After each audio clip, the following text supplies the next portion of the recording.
Hi നമസ്കാരം, എല്ലാവർക്കും മറ്റൊരു വീഡിയോയിലേക്ക് സ്വാഗതം. ഞാൻ അരുൺ. ഇന്നത്തെ വീഡിയോയിൽ ഞാൻ വന്നിരിക്കുന്നത് നിങ്ങൾ വീഡിയോ എഡിറ്റ് ചെയ്യുമ്പോൾ നിങ്ങൾക്ക് ഉപകാരപ്പെടുന്ന 5 ടിപ്സ് പറഞ്ഞുതരാൻ വേണ്ടിയിട്ടാണ്. ഈ 5 ടിപ്സ് നിങ്ങൾ തീർച്ചയായിട്ടും ട്രൈ ചെയ്ത് നോക്കുകയാണെങ്കിൽ ഇപ്പോൾ നിങ്ങൾ എങ്ങനെയാണോ എഡിറ്റ് ചെയ്യുന്നത് അതിൽ നിന്നും വളരെ അടിപൊളിയായിട്ട് ഒന്ന് പ്രൊഫഷണൽ നിലയിലേക്ക് നിങ്ങളുടെ വീഡിയോ എഡിറ്റ് ചെയ്ത് നിങ്ങൾക്ക് കൊണ്ടുവരാൻ സാധിക്കുന്നതാണ്. സോ വീഡിയോ ഫുള്ളായിട്ട് കാണുക, അവസാനം വരെ കാണുക. അപ്പോൾ നമുക്ക് വീഡിയോയിലേക്ക് കിടക്കാം. അപ്പോൾ നമ്മുടെ ഒന്നാമത്തെ ടിപ്പ് എന്താണെന്ന് വെച്ചാൽ, നിങ്ങൾ ഏത് തരത്തിലുള്ള വീഡിയോ ആണോ എഡിറ്റ് ചെയ്യുന്നത് ആ ഒരു വീഡിയോയ്ക്ക് മാച്ചിങ് ആയിട്ടുള്ള ഒരു മ്യൂസിക് അല്ലെങ്കിൽ ഒരു സോങ് ബാക്ക്ഗ്രൗണ്ട് മ്യൂസിക് കണ്ടുപിടിക്കുക എന്നുള്ളതാണ് ഒന്നാമത്തെ കാര്യം.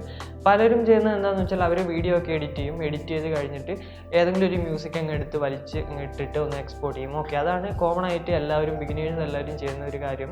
എന്നാൽ അത് തികച്ചും ഒരു മിസ്റ്റേക്കാണ്. കാരണം നമ്മൾ ഏത് തരത്തിലുള്ള വീഡിയോ ആണ് എഡിറ്റ് ചെയ്യുന്നത് അതിനനുസരിച്ചുള്ള ഒരു മ്യൂസിക് കണ്ടെത്തുക. ഫോർ എക്സാമ്പിൾ, ഇപ്പോൾ നമ്മളൊരു കുക്കിംഗ് വീഡിയോ ആണ് എടുക്കുന്നത്, അതാണ് എഡിറ്റ് ചെയ്യുന്നതെന്ന് വെച്ചാൽ, ഒരു കുക്കിംഗ് വീഡിയോയ്ക്ക് നോർമലായിട്ട് വളരെ സോഫ്റ്റ് ആയിട്ടുള്ള വളരെ ലൈറ്റ് ആയിട്ടുള്ള എന്താ പറയുക അങ്ങനത്തെ ഒരു മ്യൂസിക്കൊക്കെയാണ് വളരെ മാച്ചിങ് ആയിട്ടുള്ളത്. നിങ്ങൾ ആ ഒരു വീഡിയോയിൽ കൊണ്ടുപോയിട്ട് വളരെ എന്താ പറയുക റോക്ക് മ്യൂസിക്കോ അല്ലെങ്കിൽ ഭയങ്കര DJ മ്യൂസിക്കോ അല്ലെങ്കിൽ വളരെ ഇൻസ്പിറേഷണൽ മ്യൂസിക്കൊക്കെ കൊണ്ട് ആഡ് ചെയ്തിട്ടുണ്ടെങ്കിൽ ആ ഒരു വീഡിയോ കംപ്ലീറ്റ്ലി അബദ്ധമായിരിക്കും. ഭയങ്കര മിസ്റ്റേക്കാണ് ആ ഒരു കാര്യം. സോ അതൊന്ന് ശ്രദ്ധിക്കുക. അപ്പോൾ നമ്മുടെ രണ്ടാമത്തെ ടിപ്പ് എന്താണെന്ന് വെച്ചാൽ, മ്യൂസിക്കിനനുസരിച്ച് നമ്മുടെ വീഡിയോ എഡിറ്റ് ചെയ്യുക എന്നുള്ളതാണ്. അതായത് ബിഗിനേഴ്സ് പലരും ചെയ്യുന്ന ഒരു മിസ്റ്റേക്ക് എന്താണെന്ന് വെച്ചാൽ, അവർ ഒരുപാട് വീഡിയോസ് ഇമ്പോർട്ട് ചെയ്യും, എന്നിട്ട് ആവശ്യമില്ലാത്ത ഭാഗങ്ങളൊക്കെ കട്ട് ചെയ്തിട്ട് ഒന്ന് എല്ലാം കൂട്ടി വെക്കും. എന്നിട്ട് എക്സ്പോർട്ട് ചെയ്യുന്ന സമയത്ത് ഏതെങ്കിലും ഒരു മ്യൂസിക് ഇട്ടിട്ട് അങ്ങ് എക്സ്പോർട്ട് ചെയ്യും. ഓക്കെ, അപ്പോൾ ഇത് തികച്ചും എന്താ പറയുക ബോറിംഗ് ആയിട്ടുള്ള അല്ലെങ്കിൽ വളരെ വലിയൊരു മിസ്റ്റേക്കാണിത്. നിങ്ങൾ എന്താ ചെയ്യേണ്ടതെന്ന് വെച്ചാൽ, നിങ്ങൾ ആദ്യം മ്യൂസിക് നിങ്ങളുടെ വീഡിയോയ്ക്ക് അനുസരിച്ച് ഉള്ള മ്യൂസിക് സെറ്റ് ചെയ്ത് വെക്കുക. എന്നിട്ട് ആ ഒരു മ്യൂസിക് ബീറ്റിനനുസരിച്ച് നിങ്ങളുടെ വീഡിയോ എഡിറ്റ് ചെയ്യുക. ഓക്കെ, ഏതൊരു മ്യൂസിക് ആയാലും അതിന് ഓരോ ബീറ്റ് ഉണ്ടാവും. ഓക്കെ, അപ്പോൾ ആ ഒരു മ്യൂസിക് ബീറ്റിനനുസരിച്ച് വീഡിയോ എഡിറ്റ് ചെയ്തിട്ട് എക്സ്പോർട്ട് ചെയ്യുകയാണെങ്കിൽ നിങ്ങളുടെ വീഡിയോ അത്ര രസമല്ലെങ്കിലും ആ ഒരു ഓഡിയോയിൽ കറക്റ്റ് മാച്ചിങ് ആയതുകൊണ്ട് അടിപൊളിയായിരിക്കും. സോ ഇത് പ്രത്യേകം ഒന്ന് ശ്രദ്ധിക്കുക. അപ്പോൾ നമ്മുടെ മൂന്നാമത്തെ ടിപ്പ് എന്താണെന്ന് വെച്ചാൽ, നമ്മുടെ വീഡിയോയിൽ നമ്മൾ സൗണ്ട് എഫക്ട്സും അതുപോലെ തന്നെ ട്രാൻസിഷനും മാക്സിമം ഉൾപ്പെടുത്തുക എന്നുള്ളതാണ്. അതായത് ഒരു വീഡിയോ ആകുമ്പോൾ അതിൽ ട്രാൻസിഷൻ എന്തായാലും ഉണ്ടാവണം. ട്രാൻസിഷൻ മീൻസ് ഒരു ക്ലിപ്പിൽ നിന്ന് മറ്റൊരു ക്ലിപ്പിലേക്ക് പോകുമ്പോൾ അതിൻ്റെ ഇടയിലുള്ള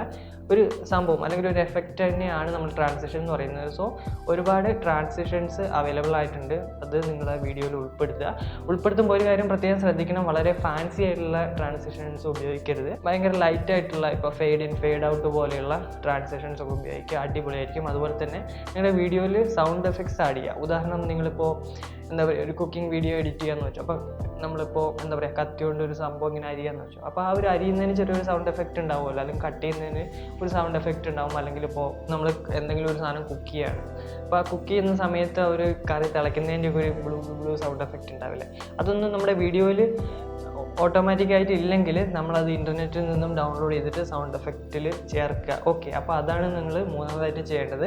നിങ്ങൾ സൗണ്ട് എഫക്ട്സ് ആഡ് ചെയ്യുക, അതുപോലെ തന്നെ എന്താ പറയുക എഫക്ട്സ് ട്രാൻസിഷൻ എഫക്റ്റും മാക്സിമം ഉൾപ്പെടുത്തുക. അപ്പോൾ നമ്മുടെ നാലാമത്തെ ടിപ്പ് എന്താണെന്ന് വെച്ചാൽ, അനാവശ്യമായിട്ടുള്ള ക്ലിപ്പുകൾ നമ്മുടെ വീഡിയോയിൽ നിന്ന് ഒഴിവാക്കി കളയുക എന്നുള്ളതാണ്. ഇപ്പോൾ ഉദാഹരണത്തിന് നമ്മളൊരു വീഡിയോ ഷൂട്ട് ചെയ്യുന്നു, ആ ഒരു വീഡിയോയുടെ ഡ്യൂറേഷൻ നോക്കുമ്പോൾ ഏകദേശം അരമണിക്കൂറോ 30 മിനിറ്റോ അല്ലെങ്കിൽ 50 മിനിറ്റോ ഒക്കെ ഉണ്ടാവും. എന്നാൽ നമ്മൾ ആ ഒരു വലിയ വീഡിയോയിൽ നിന്ന് ആവശ്യമായിട്ടുള്ള സാധനം മാത്രം വെച്ചിട്ട് ബാക്കിയുള്ള കംപ്ലീറ്റ് സാധനങ്ങളും ഡിലീറ്റ് ചെയ്ത് കളയുക, അല്ലെങ്കിൽ റിമൂവ് ചെയ്ത് കളയുക, ക്ലിയർ ചെയ്ത് കളയുക. അപ്പോൾ നിങ്ങൾ ഒരു വീഡിയോ അങ്ങ് ഷൂട്ട് ചെയ്തിട്ട് അതേപോലെ തന്നെ അങ്ങ് എക്സ്പോർട്ട് ചെയ്യരുത്. അതിൽ നിന്ന് ആവശ്യമില്ലാത്ത കാര്യങ്ങളൊക്കെ കട്ട് ചെയ്ത് കളയണം. കാരണം നിങ്ങളുടെ വീഡിയോ കാണുന്ന ആൾക്കാർ ഒരിക്കലും നിങ്ങളുടെ ഫുൾ വീഡിയോ ഇരുന്ന് കാണൂല.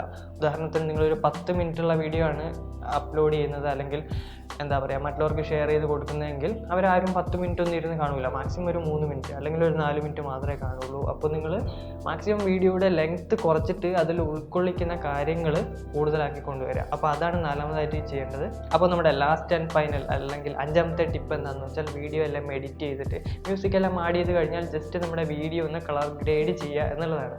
ഓക്കെ, കളർ ഗ്രേഡ് ചെയ്യാന്ന് വെച്ചാൽ ഇത്ര വലിയ സംഭവമൊന്നുമല്ല. കളർ ഗ്രേഡിങ്, കളർ കറക്ഷൻ എന്നൊക്കെ പറയാം. ഇത് ഇത്ര വലിയ സംഭവമൊന്നുമല്ല. സിമ്പിളായിട്ട് നമ്മുടെ വീഡിയോയിൽ കുറച്ച് കളർ കുറവുണ്ടെങ്കിൽ കുറച്ച് കളർ കൂട്ടുക, കുറച്ച് ബ്രൈറ്റ്നസ് കൂട്ടുക അല്ലെങ്കിൽ ബ്രൈറ്റ്നസ് കുറയ്ക്കുക, അല്ലെങ്കിൽ എക്സ്പോഷർ അങ്ങനത്തെ കാര്യങ്ങൾ ഒക്കെ, ഷാർപ്നെസ് ഒക്കെ ഇച്ചിരി അങ്ങോട്ടും ഇങ്ങോട്ടും വീഡിയോയ്ക്ക് യോജിച്ച രീതിയിൽ ചെയ്യുന്നതിനെയാണ് ഈ കളർ ഗ്രേഡിങ്ങോ കളർ കറക്ഷൻ എന്നൊക്കെ പറയുന്നത്. സോ അതങ്ങോട്ട് അഡ്ജസ്റ്റ് ചെയ്ത് കളർ കറക്റ്റ് ചെയ്യുക, എന്നാൽ നിങ്ങളുടെ വീഡിയോ കുറച്ചുകൂടി അടിപൊളിയായിട്ടുണ്ടാവും. സോ ഈ ഒരു 5 ടിപ്പാണ് എനിക്ക് ബിഗിനേഴ്സിന് പറഞ്ഞു തരാനുള്ളത്. അപ്പോൾ തീർച്ചയായിട്ടും ഈ ഒരു ടിപ്സ് നിങ്ങൾ ഉപയോഗിച്ചിട്ട് നിങ്ങളുടെ വീഡിയോ ഒന്ന് അടിപൊളിയായിട്ട് എഡിറ്റ് ചെയ്ത് നോക്കുക. അപ്പോൾ നിങ്ങൾക്ക് ഈ ഒരു വീഡിയോ ഇഷ്ടമായിട്ടുണ്ടാവുമെന്ന് വിചാരിക്കുന്നു. വീഡിയോ ഇഷ്ടമായിട്ടുണ്ടെങ്കിൽ ലൈക്ക് ചെയ്യുക, സബ്സ്ക്രൈബ് ചെയ്യുക. സോ മറ്റൊരു വീഡിയോയിൽ വീണ്ടും കാണാം. സ്നേഹപൂർവ്വം.